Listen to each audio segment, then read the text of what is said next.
What is up, everyone? Welcome back to another series channel. I'm your host, OG Feliciano. With me, as always, is Luis Jimenez and Luis Serrano. That's right, Luis is back. The variant himself is back for Welcome, another, welcome, welcome, variants. yes, for I'm another back. after show episode. Talking about Loki again, episode 3, Lamentis 1. I remembered the episode name this time.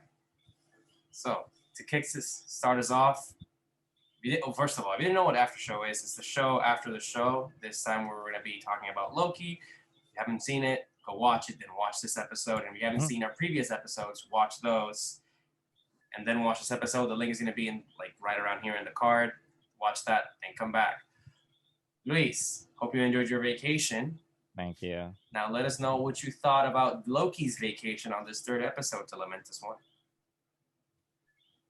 Was it really a vacation? It feels like it was more of a forced vacation by himself. So yeah, this episode really it's trippy, I want to say, because the world seems so shallow and well, they kind of explain that the reason why they're there is because obviously Sylvie chose that one because it's a doomsday scenario, perfect for her hideouts. And it's trippy because like I came to a thought, is this happening or is this in Loki's mind or in Sylvie's mind? And I've been pondering that thought for a while because she kept saying about because Loki was asking her about how does the enchantress thing works, and she explains to him about how the weak very easy to manipulate, but the strongest ones are strong, but it can be done. They will be conscious, but I will have control. And I'm like, oh, interesting. It's almost like he's finding information. There's some tidbits that I think about considering who's on whose head, Okay. and one of them, I there's a strong possibility that is Sylvie controlling Loki because when she is asleep or like they were resting, the next shot is her waking up and a god is flat out drunk.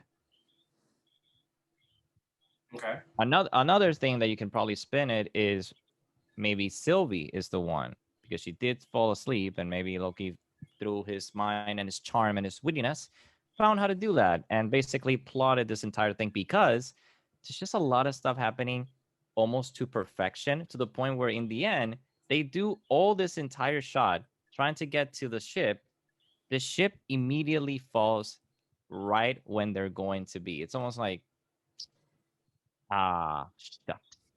If it was a second earlier, we would have done it, but oh well. I guess Okay. we'll die. Are we? Okay, interesting, interesting. I didn't think about that actually. I'm not gonna lie. I was more excited with the fact that we nailed the last theory we had, which was the fact that TVA is fucking bullshit. Yes, I that wasn't is. ex- I wasn't expecting the whole variant thing. Like they would kidnap variants and make them work for the TVA. That's interesting. But I'm gonna talk about that later on. I don't know what Louis thought about this episode.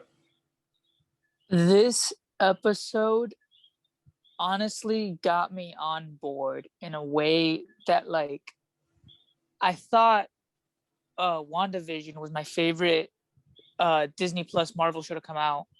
This episode made like this episode stapled it for me that Loki might be my new favorite show because, and this is just me being a fanboy, it just radiated such Doctor Who energy that when it ended, I genuinely expected the end to just have the Doctor Who credits roll because it's such a dynamic between It's Sylvie true. and Loki that was so good. I was like, yo, you could literally switch these counterparts with the Doctor and the Master, or Yeah. anything. Like you could have the TARDIS, and you have a scenario where they're stuck together. They have to work together. They need to hijack the train. They need to get on the arc, and at the very end, the arc explodes in front of Mm-hmm. them, And now they're gonna have to and probably figure out a way to get out of there. they have Obviously. to There's more. There's a part two. There's a cliffhanger. Everything about it, the entire like the dynamic between Loki and Sylvie was just so amazing. Like I could watch those two like bicker for hours. It was so interesting and good. And they're technically talking to each other because they're basically low keys. She just doesn't want to be associated with it, and I'm still saying like you're not. I know you're not. You're not just saying it because you're not. I feel like she also so she is a Loki. She just doesn't want to be recognized as one, which is what I had theorized in the first episode. I think it was of Loki's Aftershow, where I said like, oh, she's definitely an alternate timeline of Loki, but she doesn't want to be identified as Loki. She wants to be called Sylvie, and then like in the future be called Enchantress, because as we know in the comics, Enchantress' real name is Sylvie. So that's probably what they're gonna do in this scenario. What caught my eye was the fact that she doesn't want to be called like Sylvie. I mean, she doesn't want to be called Loki. But not only that, their backstories are different as well, which is very interesting because they're alternate versions of each other and they have sort of like a similar thing. Yeah, they were both adopted, which means that Sylvie is also technically maybe Jotunheim. Yeah. And but she learned she was adopted. And he didn't find out, which could be attributed to maybe her being a little bit less, like a little bit better at the whole like magic, and her attitude is a little bit better than Loki's in a way. Maybe that could be attributed to that. We also learned that she was self-taught into that sort of like mind control magic, which is something Loki had never done before. And now entering the theory that we talked about in the last after show, where I said me and Louis were like, "Oh, TVA is probably a hoax." I was thinking, Khan the Conqueror is one of the timekeepers, or he's posing as one of the timekeepers. The timekeepers don't really exist in this universe, and TVA is all a hoax. But then I started going through the internet, and I found this theory that kind of fits well, and it kind of like strengthens the one we had, which is the theory was saying, you know how in the quantum realm we saw in Ant-Man and the Wasp when Hank Pym is rescuing his wife and they're leaving the quantum realm. You know how there's a tiny little world we see in the background? Oh yeah, I saw that theory. Mm-hmm. That they're saying that the TVA is that little town, and Khan the Conqueror is the one controlling that city, and he's the one. He's a variant himself, technically. If we go by the TVA definitions, he's a variant, of course, because he travels through times, but he wants to be the only one, which is based in the comics, where Khan the Conqueror is the only one who wants to control the time. He's the only one who wants to be able to like go back and forth. Like as soon as anyone tries it, he comes out like, no, you can't do that, right? And that also poses a threat to the TVA in the actual comics. Like they always have that sort of like, se choque. Well, they're saying that he control, and if you fit it with what we learned from this episode, maybe Khan the Conqueror is in that little city, and the TVA is in that small city that we saw in the quantum realm, because in the quantum realm, time does work different, and it's the only place we know of that works different. And I don't know, I saw that theory and I found it interesting, and I kind of want to go with it. I'm not gonna like, set it in stone or anything, but it does work. Oh, we have okay. Hi. Okay. Got camera shy. Okay, everyone, real quick.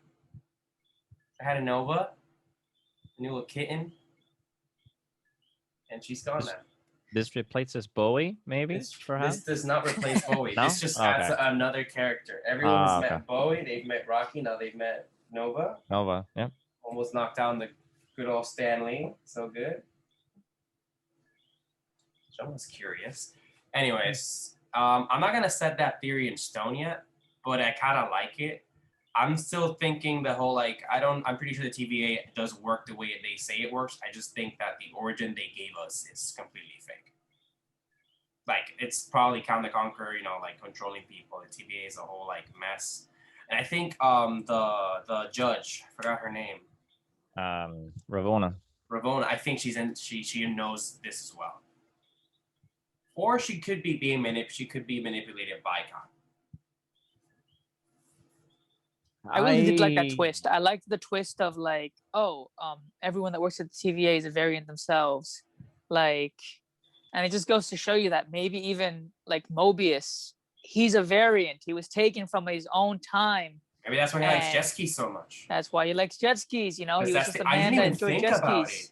Yeah, Yes. I was gonna bring that up because the variant that Sylvie got was like I had to pull in from hundreds of years, and it's almost like, wait a minute, what do you mean hundreds of years? Like what's going on? And then it got me thinking, like, wait, Mobius keeps bragging Obsessing and over talking jet about skis. jet skis. Like, God, I get it, you like it, but then when this episode kicks, you're like, wait, I think he's a '90s kid, and that's why he's infatuated by jet skis. Yeah. Everything, and also he knows all, all time and then like the first episode he was in 1585 or something like that. They went to 2055 in Lamentis. They went to 2055, wow. And the one thing that he's infatuated is '90s culture, specifically jet skis. So I'm like, he's a '90s kid. He's just so enamored. You know what's by interesting? It, so and to be honest, the whole like quantum realm thing kind of works if you think about it, because they are going into the future and they're coming back. They're going back in time and they're going into the future. I know the TVA doesn't work in like where they're like there's no time and space or whatever, but when you think about it, the quantum realm, as of right now, the only place we do know that works that way is the quantum realm. Specifically when in Endgame, clearly Scott is saying. So it's been 5 years. I was there for 5 minutes, for 5 hours. I was there for 5 hours. It's like, wait, so this was 5 years, bro? I've been there for 5 hours. Like, what's going on? So there's some validity to where the TVA within time and space in this universe is at. I am curious though, so I really thought this episode was kind of there's an introduction of of the different variants. I think next episode is the different variants of Loki, specifically the President Loki one that I don't want that to be a different type of Loki. I want that to be our Loki. Our Loki? Because it kind of has that style of like, at least in the trailer, like, what did you expect? I kind of want that to be our Loki. And I feel like that's going to be him breaking the fourth wall, like talking to us. Probably. Like he's going to be posing as the good guy trying to save the world, but in reality, he's just working for himself. I kind of want to see that kind of work that way, but I'm not sure. And I guess something that I really enjoy most of all is just, I guess, giving Loki some humanity, even though he knows he can be a dick sometimes. He basically got a little smack to the face and say, you can't be good. What the fuck? What? You good? Yeah, you can't. Exactly. Ever. You can't be ever. Come on. You can go back in time and fix your past? Never. I'm gonna make sure it doesn't happen. And have that talk, banter between herself in a different world, and being like, I try to live my life. It is very it basically, people were complaining like, oh, it's a filler episode. It's not. It's a character. Like, you're developing their characters, or they're trying to make us feel for Sylvie, and they're trying to explain to it, like they're trying to like make Loki what he was in Endgame. Essentially, they're trying to give us that quick. Yeah. So the 10 minutes that we got from Loki, from Loki being like, I think he's gonna be a good guy. He's gonna be a good guy, and then he gets killed. We're trying to get that. They're being sped up. We have to catch up.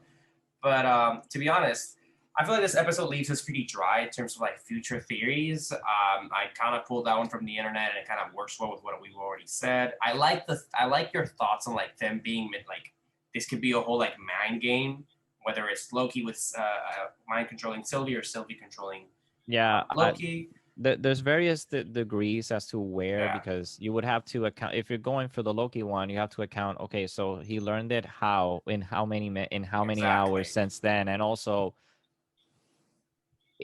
like, does he have the mental fortitude? Like, you have to basically go to mental gymnastics and say like, but how can Loki do, like, I don't know, man. You can pull it out of your ass and still make sense. I still like the theory though. It's pretty good. He still did use his telekinesis when the building came down. That was pretty cool. I like that.